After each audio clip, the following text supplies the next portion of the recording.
Today I'm going to be reviewing the VFO A229 Plus, which is the A229 Pro's little baby brother, so to speak. It's got 2K footage up front, 2K rear footage if you do the 2-channel setup, or you can have a 3-channel setup with a 1080p interior camera. I'm going to get into the features of this dash cam and give you guys my honest opinion about it. Plus, I'm going to compare it to the A229 Duo to see how it stacks up against that. If you guys are interested in this dash cam, you also can use promo code Vancouver5% and get 5% off this dash cam or any other VFO dash cam on the market. Now, disclaimer, VFO does not pay me to do this review. However, they do give me this dash cam to review. Plus, I get a portion of the sales for folks who use the promo code. But other than that, I'd like to give you guys my honest take on this dash cam and see whether it's right for you. So without further ado, let's get into the VFO A229 Plus review. First and foremost, let's talk about configurations and pricing.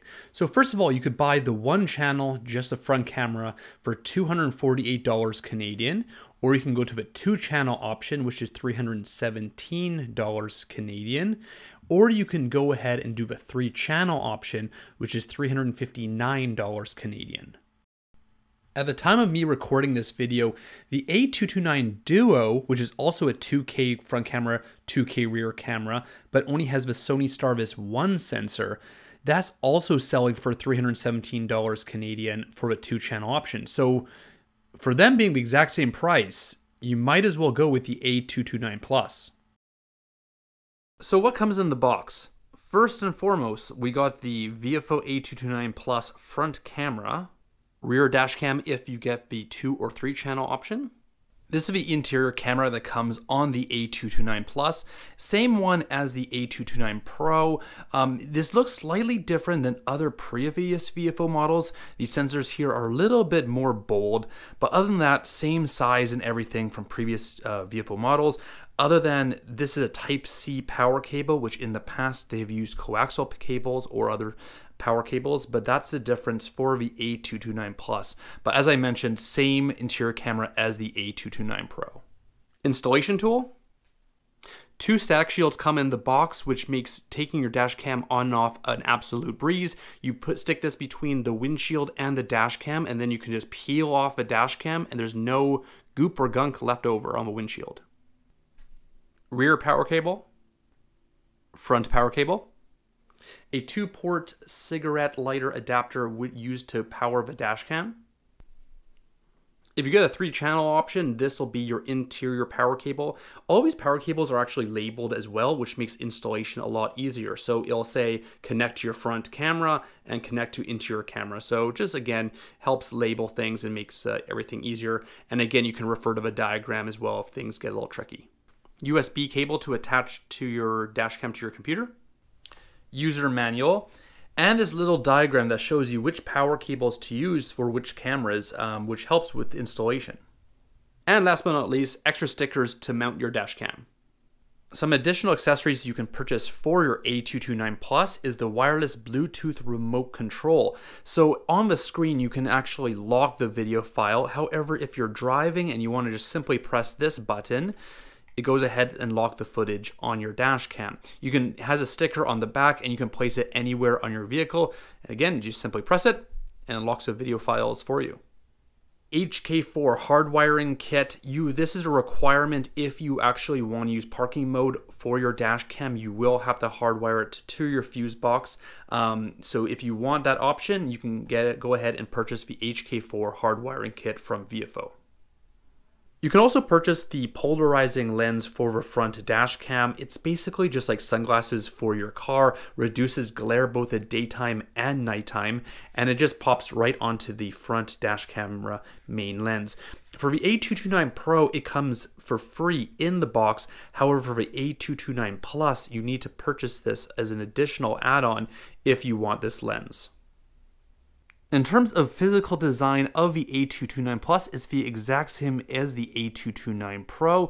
It's got a 2.4-inch HD screen. It's got LEDs here that power up when the dash cam is on, which I'll show you folks in a little bit.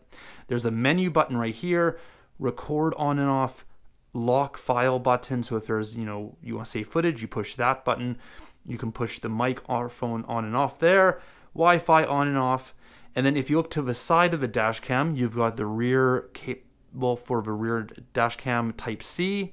You've also got power cable port right here, which is also type C. And for the interior camera where it says INT, it plugs in here. So it's basically a 5mm headphone jack that plugs into there for the interior camera. And you've got a micro SD slot here as well. And that's the layout of the A229 Plus. So here we have the A229 Plus powered on. It's actually recording, so there's a screen there. The screen is really nice, by the way. It's much bigger than, say, the A1119. So there's a really nice screen, and it's easy to use while you're on the road there. So if you want to go into settings, you have got to push the 3 buttons here. However, since it's recording, this is what's going to happen. All it does is take a photo. So if you actually want to go into the menu, you're going to have to turn off recording.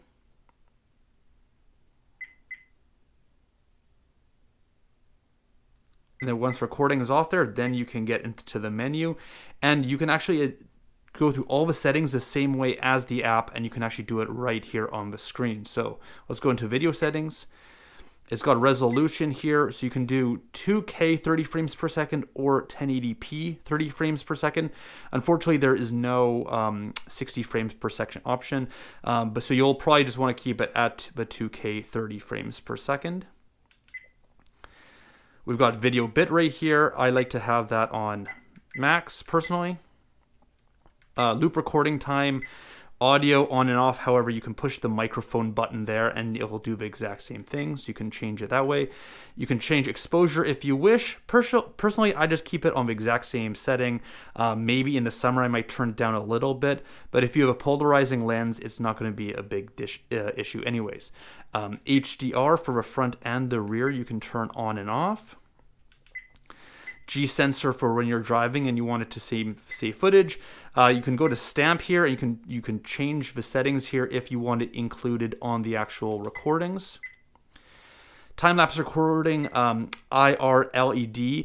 This is going to decide whether your footage is black and white or color during the day if you have the interior camera. So it depends on your preference. It doesn't really matter to me personally when I was driving for Uber, but if you want to have color footage for the interior camera, you'd go ahead and go through there and you turn it off, on, or auto. You got parking recording here, image, rotate, and mirror depending on if you change the way you mount your dash cam, custom text stamp, and you can enter your license plate and all that. So that's for the video settings. Now if we move to the system settings, we've got Wi-Fi, time zone, date time, boot delay, LED, so that changes the light up LEDs here, parking mode, beep sound, so you can change the beeping sounds that you have. Voice notifications, you can change that on, off, or the volume as well. GPS speed, screensaver, so you can decide if you want the screen on or off, or to turn off after a little bit. Hertz frequency, and also language. We're going to talk about voice commands here, but if you're going to do voice commands, you've got to do it with the languages listed here. Format micro SD card and default settings. And again, that is it for the system settings. If you want to take a look at the files on the go, say you get pulled over by the police and you want to show them your footage from your dash cam, you can go ahead and do that in file list,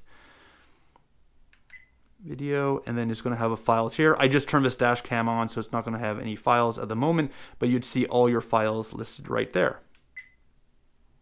So right here on the screen, you see a talking symbol, and that shows that you can actually use voice commands for your A229 Plus. So you can actually just talk to your dash cam and it can do things for you. I'm going to leave a photo on the screen here of all the commands that you can do, but let's just try out some of them right now. So take photo, turn on Wi-Fi,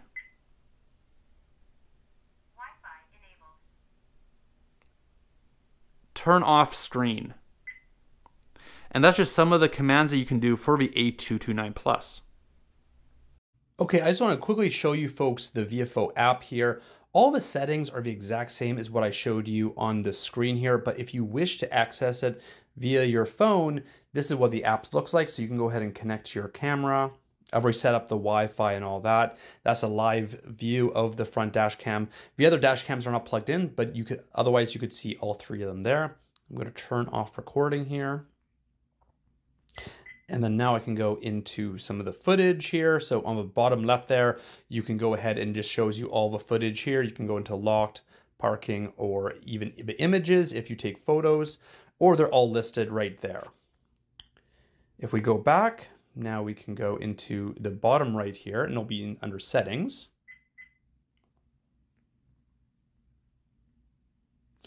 And there we go. So here are all the settings listed, which I've already mentioned on the actual screen itself. For the dash cam, you can change all these settings here, but this is what all the settings look like right here.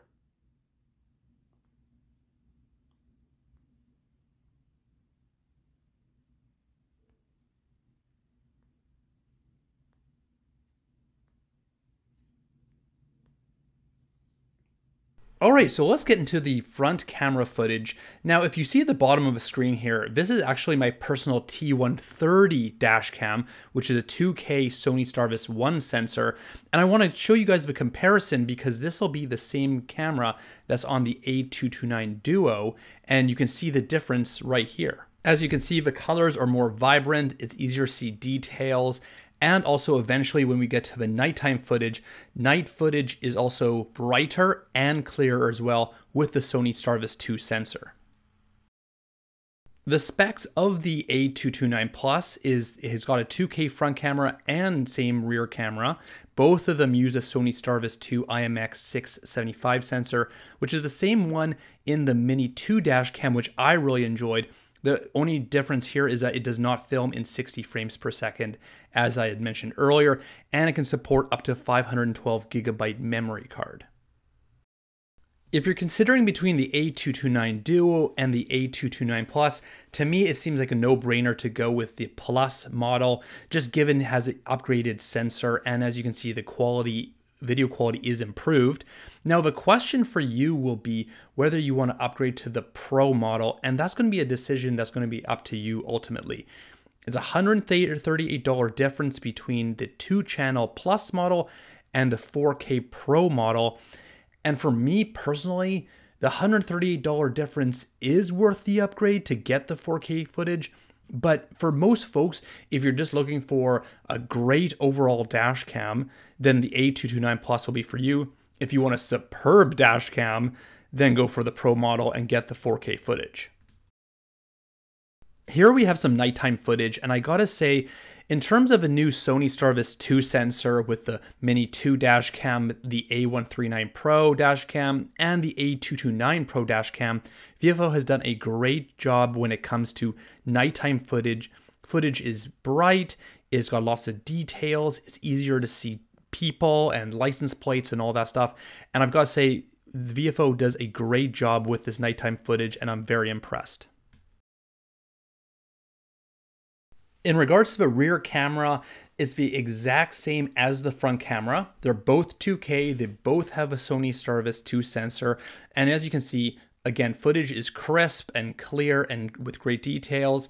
The only thing you should be mindful of is that obviously the tint on your rear window is going to be darker than your windshield, and also usually they're dirtier, so the footage might not be as crisp for those reasons, but if you're to keep your windshield clean, quality footage is going to be fantastic. Most manufacturers and most dashcam models out there don't have a 2K rear camera. VFO has done this with the A229 Pro as well. They've moved to the 2K rear camera. And the Thinkware U3000 has a 2K rear camera. But other than that, I'm not sure of any other dashcam that has this 2K option. And I think this is great in terms of obviously quality when you're driving, but also when you're in parking mode, having a 2K camera so you can pick up details such as license plates. If you go with a 3-channel option, this is what the interior footage looks like. It's 1080p, it's got good colors during the day, and it's very bright at night. Perfect if you're, driving for Uber or Lyft. If you're trying to decide whether to go for the 2 or 3-channel option and you don't drive for Uber and Lyft, there is a benefit. As you can see, you can actually see through the windows around your vehicle. So that might be of benefit to you as well. Just be mindful that if you drive a lot or if you are using parking mode, having 3 channels all running uses up a lot of space on the micro SD card. So you might want to consider upgrading to a 128 gigabyte micro SD card or a higher one than that. Up next, we got parking mode, and we've got 3 different parking modes, same as the A229 Pro. We've got auto event detection, which is any movement around your vehicle, or if your vehicle is hit, your dash cam will start recording. You got time-lapse recording, which you can set to 1, 2, 3, 5, or 10 frames per second, depending on what you want to have it record at. And also there's low bitrate recording. So it's basically the camera is always recording, just at a lower bitrate, which saves space on the micro SD card. Again, be mindful that if you want these features, you're going to have to purchase the HK4 hardwiring kit and hardwire your dash cam to your fuse box in order to use parking mode. What are my final thoughts on the A229 Plus dash cam? This is a fantastic dash cam, both at daytime and nighttime footage. Having the upgraded Sony Starvis 2 sensor and also being able to film 2K front and rear camera makes a big difference. Now, if you're an Uber and Lyft driver and you drive professionally for a living, I would upgrade to the A229 Pro model to get that 4K footage up front. And since this is a 2K front camera dash cam, I would have really liked to have seen a 60 frames per second option. For me personally, I would take a 1080p rear camera to have the 2K 60 frames per second option, like in the VFO A229 Mini 2 dash cam, which could film 2K 60 frames per second. Now, as I mentioned in my review here, having a 2K camera is beneficial for some people, for example, in parking mode, or if you just want overall better footage, for the rear camera, but that would have just been a nice touch. And who knows, maybe one day that'll be an option.